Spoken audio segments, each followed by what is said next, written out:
Puji Tuhan, salam sejahtera Bapak, Ibu, Saudara-saudari keluarga GBDI El Shaddai Magelang.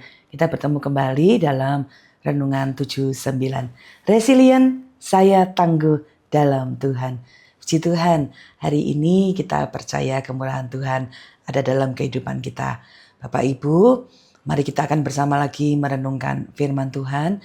Hari ini kita akan merenungkan satu tema kasih yang bertahan. Kita akan membaca bersama-sama di dalam Injil Yohanes pasal 13 ayat 34 sampai 35. Yohanes 13 ayat 34 sampai 35, demikian firman Tuhan. Aku memberikan perintah baru kepada kamu, yaitu supaya kamu saling mengasihi, sama seperti aku telah mengasihi kamu. Demikian pula kamu harus saling mengasihi. Dengan demikian, semua orang akan tahu bahwa kamu adalah murid-muridku, yaitu jikalau kamu saling mengasihi. Ayat di dalam Injil Yohanes 13 secara sepintas ya membahas tentang kasih.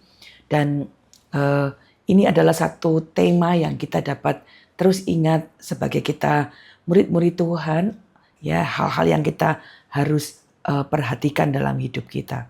Nah, Yohanes 13 ini adalah satu percakapan ya antara Yesus dengan murid-muridnya sebelum malam penyaliban. Ya, ini momen yang sangat menentukan ya di dalam pelayanan Yesus. Nah, ada satu kalimat yang kita bisa perhatikan. Yesus berkata begini kepada murid-muridnya, "Aku memberikan perintah baru." Nah, perintah baru itu yaitu saling mengasihi. Nah, ini bukan berarti kasih itu tidak pernah dibahas. Ya, bahkan dalam Perjanjian Lama kita melihat bahwa kata kasih atau perintah kasih ini adalah perintah yang sudah pernah diberikan, sudah pernah diperintahkan, sudah pernah diberitahukan kepada murid-murid. Tapi apa yang membedakannya? Mengapa Yesus mengatakan ini perintah baru? Ternyata jenis kasihnya yang kemudian menjadikan itu sesuatu yang baru. Perhatikan kembali ayat ini. Aku memberikan perintah baru kepada kamu, yaitu kamu saling mengasihi. Nah, kita melihat standarnya yang berbeda. Standarnya yang baru adalah sama seperti aku telah mengasihi kamu. Jadi Tuhan memberikan perintah dan perintah ini sebuah perintah yang baru. Kamu harus saling mengasihi. Beda seperti perintah mungkin yang dulu kamu mengasihi ya, tetapi yang perintah sekarang adalah kamu mengasihi sama seperti Yesus mengasihi. Kasihmu harus sama seperti cara Yesus mengasihi. Nah, mari kita melihat kata yang ditulis ini adalah kata agape. Maka kita melihat kasihnya seperti Yesus itu kasih seperti apa? Satu, kita melihat kasih yang rela memberi. Karena begitu besar kasih Allah akan dunia ini sehingga ia rela memberikan anaknya yang tunggal. Yesus rela memberikan dirinya, melayani, ya, menjadi manusia, hadir sebagai manusia, melayani kita, ya, hadir dengan belas kasihannya, hadir dengan sentuhannya, hadir dengan memberikan dirinya. Yesus ingin kita juga belajar rela memberikan diri kita kepada orang-orang yang lain, mengasihi, melayani sama seperti Dia. Bahkan kasih Yesus itu rela untuk tetap mengasihi kepada yang menyangkalnya, rela mengasihi orang yang mengkhianatinya. Bukankah kita masih ingat bagaimana Yesus ya kemudian datang dan mengasihi Petrus yang sudah menyangkalnya 3 kali. Jadi kita belajar kasih yang Yesus berikan itu adalah kasih yang bukan hanya perasaan saja. Kasih yang kemudian memilih, oh ya ini saya kasihi, ini tidak, atau mungkin seperti kasih kita manusia. Oh, kamu mengasihi saya, ya saya akan membalas kasihmu. Kamu kira-kira cocok dengan saya akan mengasihimu. Itu kita manusia, standar kita ya, yang kita berikan. Kalau ada orang yang kemudian mengkhianati kita sulit ya untuk dapat mungkin untuk kemudian tetap mengasihi dia. Tapi Yesus mengajarkan kita, ayo tetap kasihi. Ya, ayo tetap memberikan kasihmu sama seperti aku mengasihi. Dan kenapa ini harus kita lakukan? Kenapa kita harus belajar tetap mengasihi? Ya, mengasihi dengan rela, mengasihi orang-orang yang mungkin dalam tanda kutip tidak seharusnya kita kasihi. Ya, karena ayat 35 berkata begini, dengan demikian semua orang akan tahu bahwa kamu adalah murid-muridku, yaitu jikalau kamu saling mengasihi. Jadi, kasih yang seperti Yesus itu semacam tanda pengenal. Ya, kalau kita pakai tanda pengenal, orang tahu, oh ini peserta acara, oh ini anak dari sekolah mana, oh ini identitas yang diketahui orang, dia dari instansi mana, dan sebagainya. Kalau kita mengasihinya seperti Kristus, firman Tuhan berkata, itu tanda pengenal. Tanda pengenal apa? Orang itu tahu tentang siapa Kristus. Orang bisa mengenal Kristus melalui siapa? Melalui kita. Karena kita akan jadi kesaksian yang dilihat oleh dunia. Dunia akan belajar melihat, kok bisa ya dia mengasihi meskipun pada orang-orang yang mungkin tidak seharusnya dikasihi. Kok bisa ya dia tetap mengampuni? Mengapa dia bisa tetap mengasihi setelah diperlakukan seperti itu? Misalnya diperlakukan dengan tidak seharusnya. Kita akan belajar ya bahwa dunia ini akan mengenal Kristus seperti ya yang Yesus sudah lakukan. Nah, mari kita belajar. Sementara kita waktu-waktu ini sedang belajar untuk jadikan Kristus itu perisai iman dalam hidup kita. Bagaimana kasih ini juga dapat kita terapkan dalam hidup kita sebagai perisai dalam hidup kita. Ketika kita kembali ke dalam perintah Paulus, ya kenakan perisai iman.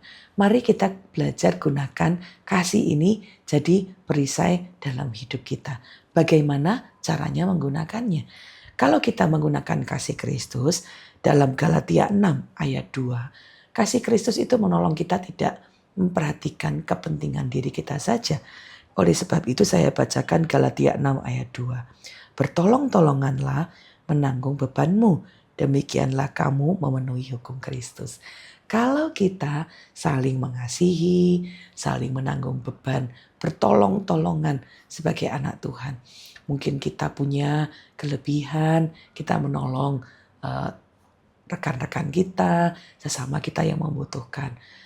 Mungkin bukan hanya menolong secara materi, menolong dengan mendoakannya, menolong dengan menghiburnya, menolong dengan membantu, memberikan tenaga kita ya untuk membantu mereka. Firman Tuhan berkata, kalau kita bertolongan menanggung beban, itu menjadi satu bagian di mana kita saling ya melindungi dengan kasih Kristus. Ya, kita akan menggunakan diri kita ya melingkupi diri kita dengan kasih Kristus. Kolose 3 ayat 13. Sabarlah kamu seorang terhadap yang lain dan ampunilah seorang akan yang lain apabila yang seorang menaruh dendam terhadap yang lain. Sama seperti Tuhan telah mengampuni kamu, kamu berbuat jugalah demikian. Waktu kita mengampuni orang lain, ada orang yang bersalah dan kita memberikan pengampunan, itu kita sedang memenuhi hukum Kristus untuk melakukan mengizinkan diri kita bertahan di dalam kasih Kristus, gunakan kasih itu sebagai perisai dalam hidup kita. Bahkan Filipi 2 ayat 3 dan 4 berkata begini, dengan tidak mencari kepentingan sendiri atau puji-pujian yang sia-sia. Sebaliknya, hendaklah dengan rendah hati yang seorang menganggap yang lain lebih utama daripada dirinya sendiri Dan janganlah tiap-tiap orang hanya memperhatikan kepentingannya sendiri, tetapi kepentingan orang lain juga. Waktu kita ya sedang tidak lagi hanya memperhatikan kepentingan kita sendiri, kita sedang membangun perisai kasih, membangun perisai rohani yang kuat. Kenapa? Karena ketika kasih itu tidak dilakukan, ketika kasih itu tidak kita kerjakan, maka yang muncul adalah kepahitan, persaingan, kita saling ego, tidak peduli. Itu bisa jadi celah terbuka panah api kemarahan, panah api kebencian, panah api saling menyakiti satu dengan yang lain, itu menjadi bisa masuk dalam hidup kita. Jadi mari kita belajar. Firman Tuhan berkata ada perintah baru. Ayo kita saling mengasihi, dan kasihnya standarnya seperti kasih Kristus. Yang rela memberi, yang rela mengampuni, yang akan tetap mengasihi dalam keadaan apapun. Jadi mari renungkan beberapa pertanyaan berikut ini. Apakah kasih kita itu sudah memakai polanya Kristus, atau hanya kasih yang kita pakai dengan standar kita sendiri? Apakah ada orang-orang yang sangat sulit kita kasihi hari-hari ini? Mari kita berdoa. Tuhan, tolong saya, aku mau mengasihi sama seperti Engkau. Beri aku kemampuan untuk mengasihi seperti Engkau. Apakah kita hari-hari ini sudah cukup terhubung ya satu dengan yang lain, atau kita hanya menyendiri? Kalau kita mungkin belum bergabung dengan komisi, dengan komunitas tertentu, ayo bergabung supaya kita bisa saling mengasihi, punya komunitas yang kuat di dalam Tuhan. Dan biarlah kesaksian kita dapat dilihat oleh orang lain, ya, bukan untuk memamerkan diri kita, tapi mengizinkan diri kita ya jadi kesaksian bagi orang-orang di sekitar kita. Jadi kasihilah seorang akan yang lain dengan kasih Kristus. Itu bukan hanya sekedar tanda kita sebagai pengenal anak-anak Tuhan, tetapi akan juga menjadi perlindungan bagi diri kita masing-masing. Jadi biarkan kasih itu bertahan dalam hidup kita untuk kita mengasihi sama seperti Kristus. Terima kasih Bapak Ibu Saudara telah mengikuti Renungan 79. Kiranya dapat menjadi berkat bagi kita semua. Bagi Bapak Ibu yang ingin didoakan dengan pokok doa tertentu atau memberikan kesaksian, baik mujizat kesembuhan, pemulihan, masalah keluarga dan lain-lain, mari salurkan melalui chat WhatsApp di 0813 2742 0088. Mari kita berdoa bersama. Bapa, kami mengucap syukur Engkau sudah mengasihi kami dengan kasih yang kekal, kasih yang luar biasa, kasih yang tidak bersyarat. Engkau rela mati memberikan dirimu. Engkau bahkan mengasihi kami ketika kami masih berdosa. Dan karena itu kami mau belajar mengasihi sama seperti Kristus sudah mengasihi kami. Tolong kami Tuhan untuk mengasihi dengan kasih-Mu, supaya orang-orang di sekitar kami dapat melihat kasih Kristus dalam hidup kami, dan hidup kami dapat menjadi kesaksian. Tolong kami saling menolong satu dengan yang lain, tidak hanya mementingkan kepentingan kami sendiri, tapi kami saling mendukung, saling mendoakan, dan hidup kami dapat menjadi perisai satu dengan yang lain. Kami dipenuhi oleh perisai kasih, dan kami menggunakan kasih Kristus itu untuk saling melindungi satu dengan yang lain, sehingga hidup kami akan semakin kuat, kokoh, tangguh di dalam Tuhan. Terima kasih Bapa.